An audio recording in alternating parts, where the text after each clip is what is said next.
When Ferrari's SF-25 rolls out at Mugello next week, it won't just be a filming day, it could mark a turning point in Ferrari's 2025 campaign.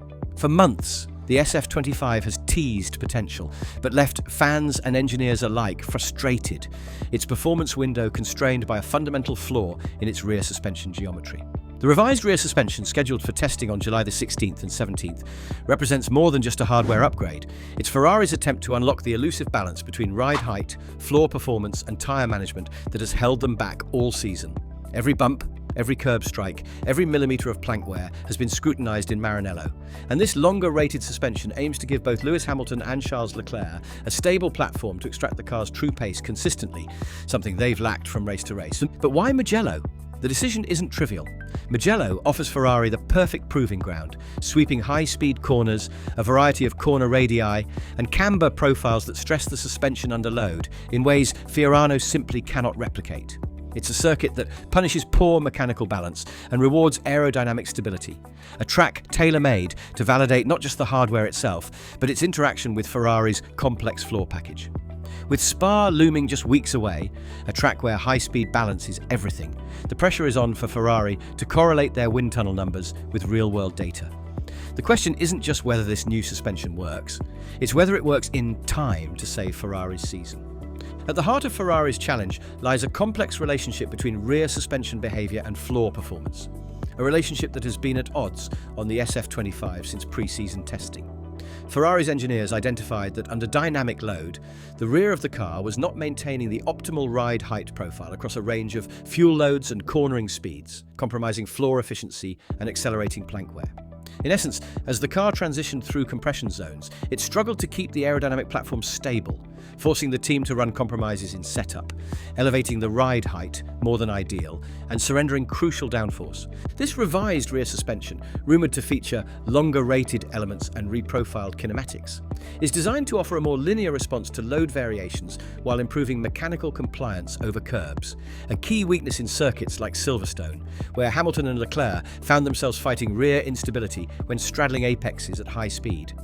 By softening the rear without losing control over vertical oscillations, Ferrari aims to reduce the punishment inflicted on the plank, allowing the SF-25 to run closer to its intended ground clearance and unlock greater aerodynamic load, particularly through fast corners where floor performance dictates lap time. But it's not just a mechanical fix, it's about correlation. Ferrari's struggle has often been translating wind tunnel and simulator results into on-track performance, and this test at Mugello is fundamentally a data exercise.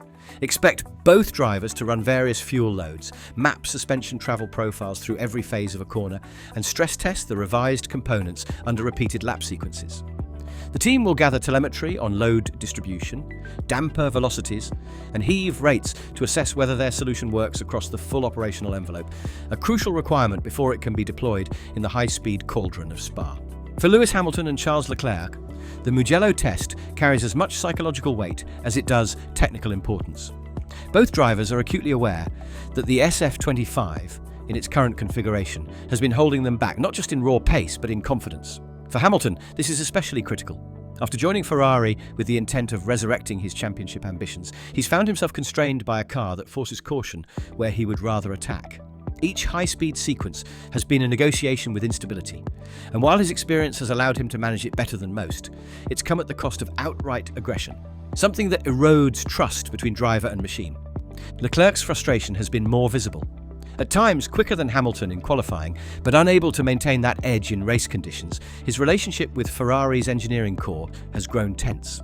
The inability to extract consistent performance has bred second-guessing, and at tracks where Ferrari was expected to shine, the lack of competitiveness has been a source of public and private exasperation. Both drivers know that this suspension is their best shot at turning that tide, and the opportunity to contribute to its validation on track gives them a rare chance to directly shape the SF-25's evolution.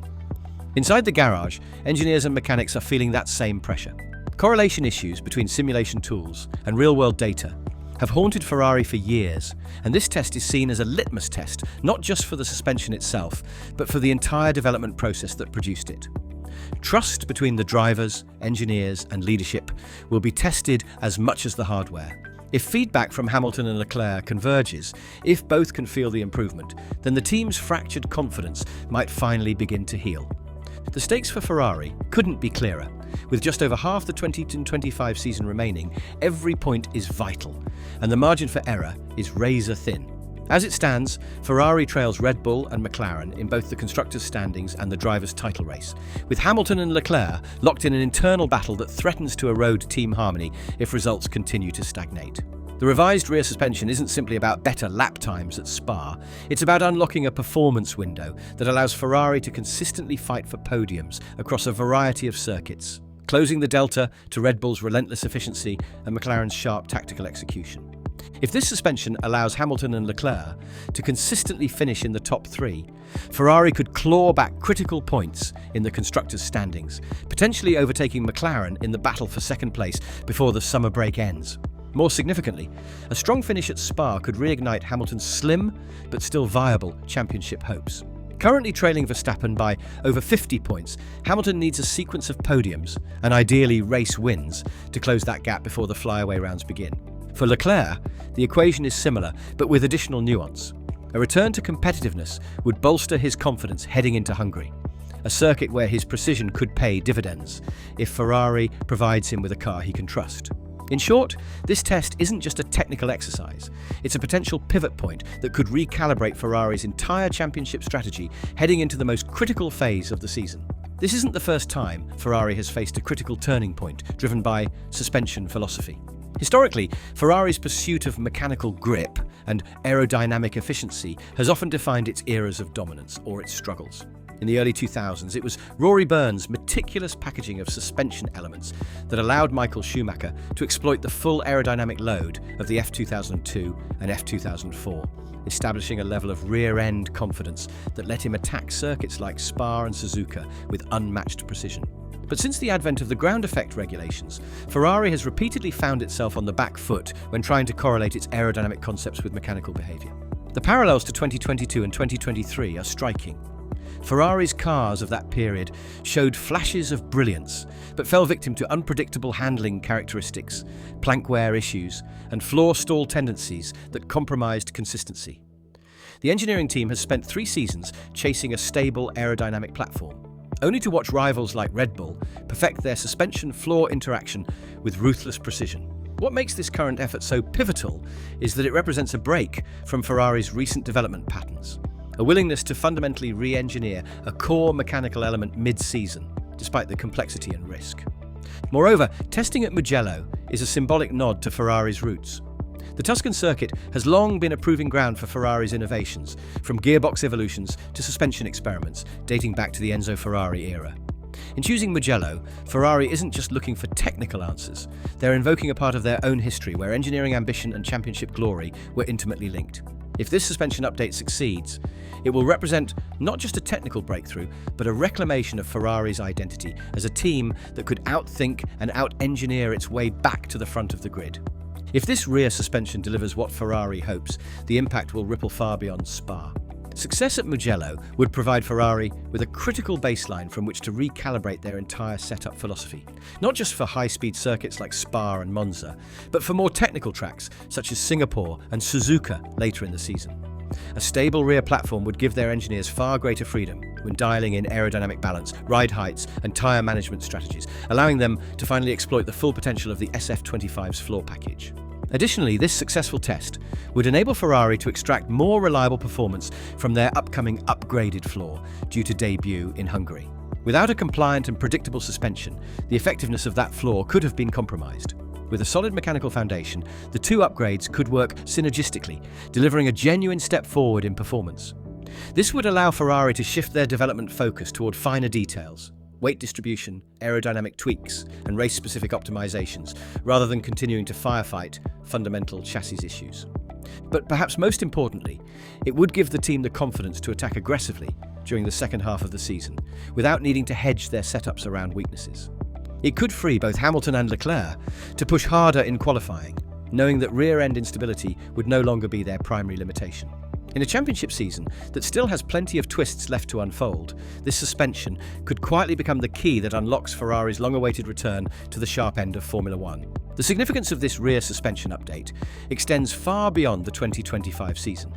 If Ferrari can successfully validate and implement this solution, it could lay the groundwork for their entire design philosophy heading into 2026, when sweeping regulation changes will once again reset the competitive order.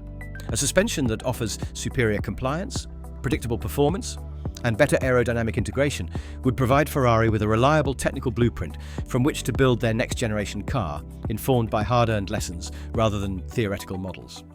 Moreover, this development represents a cultural shift within Maranello itself. For years, Ferrari has struggled with correlation issues between their wind tunnel, simulator, and on-track results, a gap that has repeatedly undermined their development programs. A successful validation of this rear suspension would be proof to the entire organization that they are finally closing that loop, giving engineers and drivers alike the confidence that what they develop at the factory can be trusted to work on race day.